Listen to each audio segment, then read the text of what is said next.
How's it going, everybody? My name is Matt, and today I'm going to be showing off AEMventure, which you should hopefully be able to see on the screen.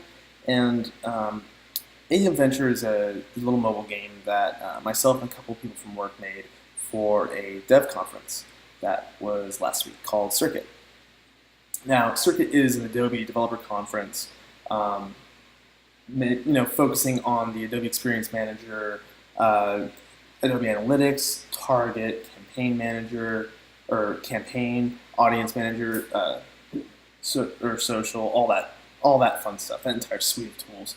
And so we tried to make this game a kind of, we tried to bring those into it, but in not like in a way that kind of made sense and had some actual context to it, which I think we did a pretty good job on. Basically, the story is you are a marketing manager. You've come to Circuit with your dev team, ready to learn about AEM. But you get there, and all of your devs go missing. They're just gone. You don't know what happened to them. Nobody knows what happened to them.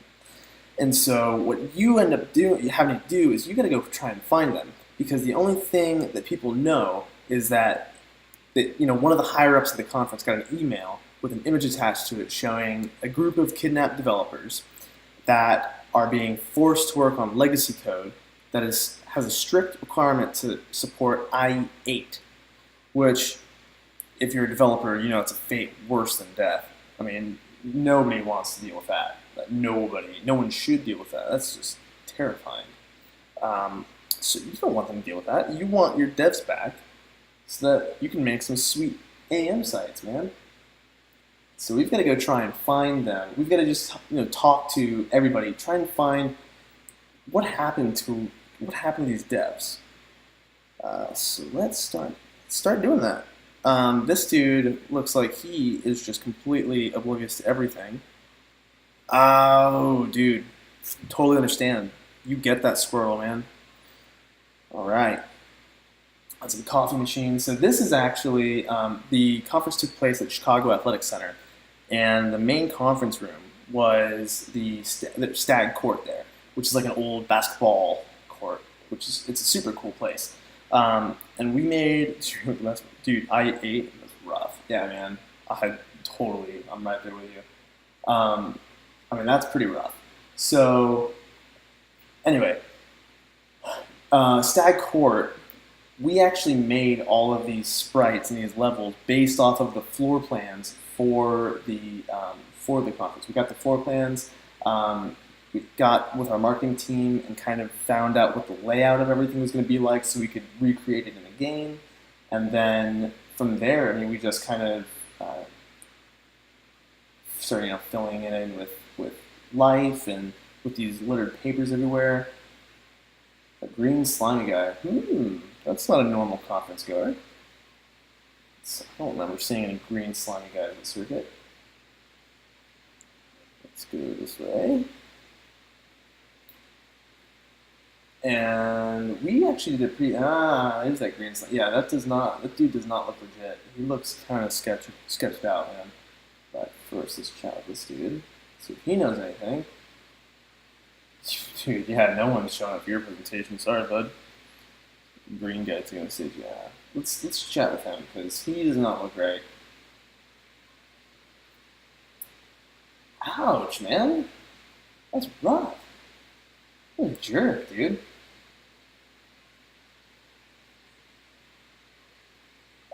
Jerk, man. I hate people like that. Second you see that mustache, no. That dude, something's up with that dude. If you drop these, they're dev credentials.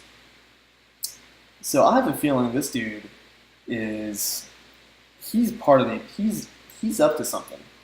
He knows where our devs are. Yeah, nah, dude. We gotta chat with this dude. Give him a piece of our mind. So, as you can see, the game is kind of like a dungeon crawler RPG style game. But it does have, I mean, this might look like all it is, but it does have a battle system. And the battle system is very reminiscent of the old Pokemon games, old Final Fantasy games, just your typical turn-based battle system. And as you go through and as you defeat each boss, you gain more abilities. And the abilities, as I think I may have mentioned earlier, the abilities are the different Adobe platforms. We start out with AEM, and we get delete and modify. Delete, which is on the left, is just a generic attack. Doesn't really do too much damage, doesn't do too little. It's just kind of like a nice sweet spot attack. And then the other one is modify, which is just a heal. And Mega Slug, which is our first boss, this dude has 2 abilities as well. So he's got Eat Good Requirements, and he has Spit and Pad Code, which, if you're a developer, should sound very familiar to you. So eating some good requirements basically buffs his attack, and he can do it however many number of times, and it just keeps buffing his attack. And when he does Spit That Code, it will not only deal massive damage, or not a whole lot damage, depending on how many times he's buffed it. Oh man, he's doing it 3 times. Hopefully we can kill him before he actually uses. Otherwise, it's going to do massive damage. But the downside for him is once he uses Spit That Code, he has to rebuff himself before he can use it again. Otherwise, it's pointless. Ooh, let's hope he keeps doing that. The game is still very much in beta.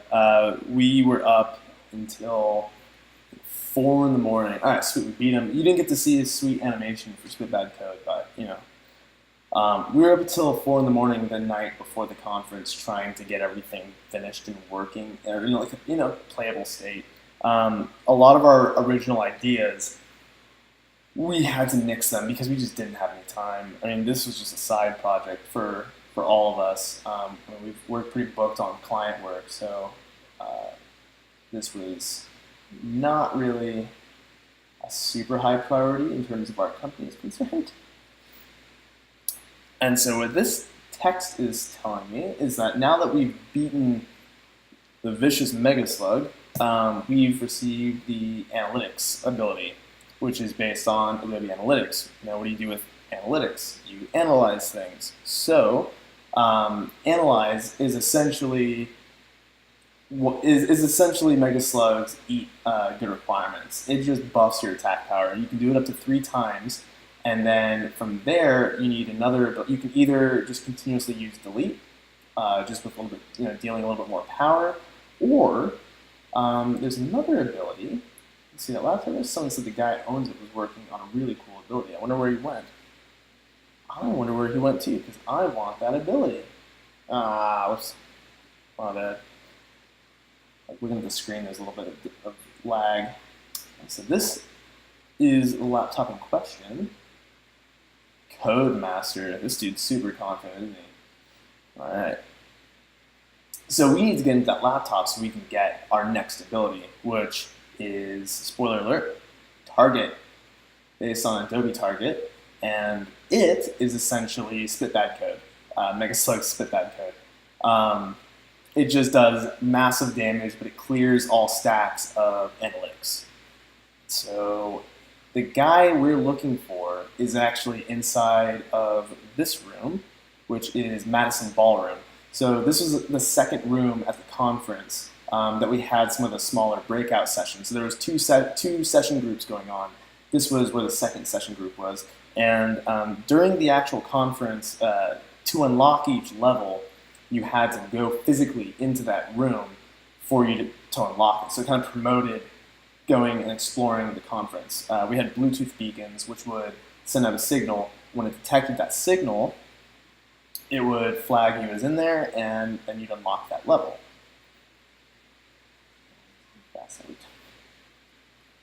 There's a little joke for JavaScript buffs. So while I was talking, I totally skipped through this dude's dialogue, which says there's 2 creepy dudes inside of this room. One in the top right by the windows, and the other one in the bottom right in the corner. Now, God, this room was so cool, and the artist Paul did such a good job of translating it to pixel art. So this dude is looking a little bit sketched out.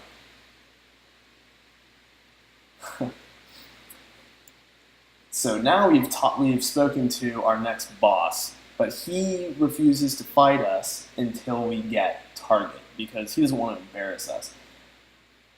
Which, according to him, Mega Slug's an embarrassment too. I mean, we all saw how, well, we didn't see how bad his code was because he never used it because he was too busy eating requirements. Yeah, man. Yeah, man. Right there with you. So let's find, oh, there he is. So this is the second creeper, looking very out of place. This I won't get into, but there was many discussions about this character.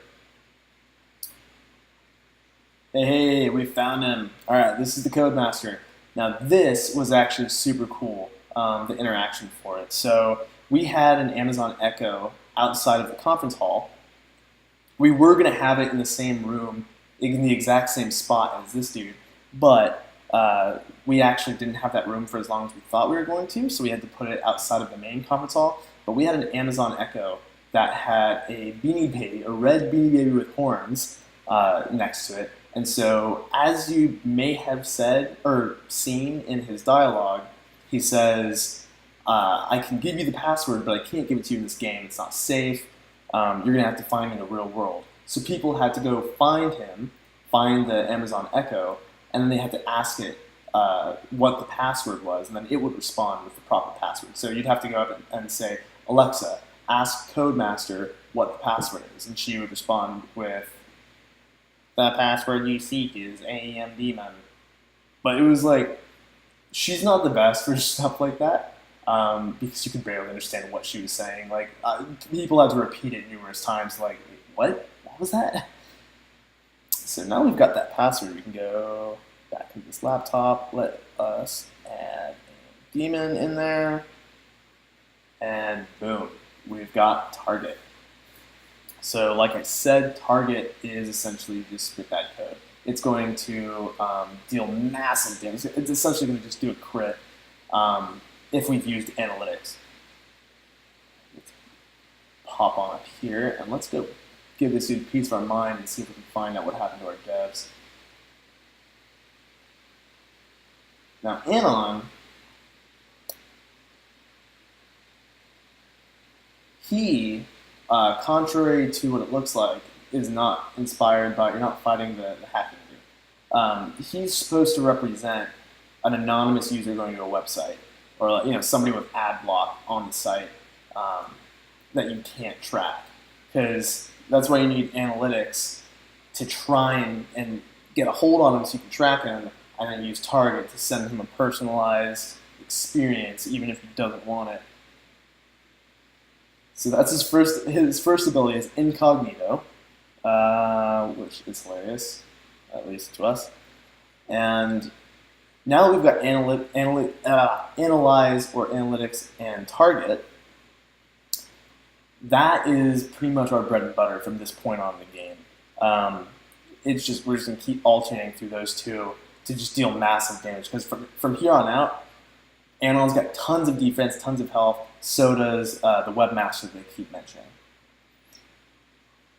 But all right, his second ability, Anon's second ability is shark lasers, which is a reference to sharklaser.com, which is a website for damage. Oh, 60 damage, yes sir.